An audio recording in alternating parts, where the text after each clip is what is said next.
banded ipsilateral Bulgarian split squat.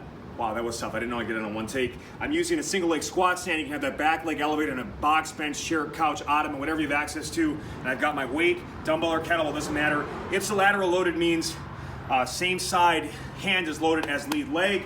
I'm in this position. As you can see, the band is attached just as it was for our hip hinges. And now I'm creating a different type of driver where the band being just beneath my gluteal fold, all right here, is actually gonna pull my hip flexors, both the hip flexor right by the hip, the iliacus, but also the middle quad muscle as well is going to be enhanced on that stretch.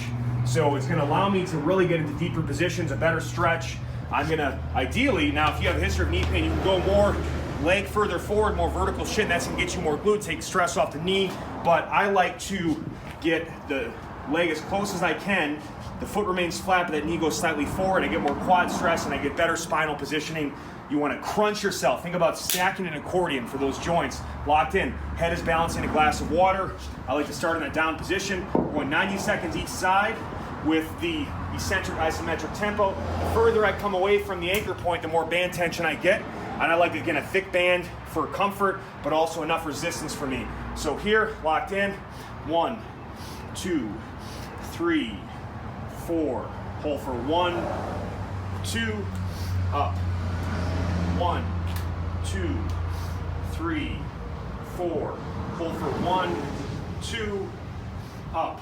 You really want to hold that down position while you're down there. Squeeze that back glute hard. Just pull that hip flexor forward. Unglue those tissues.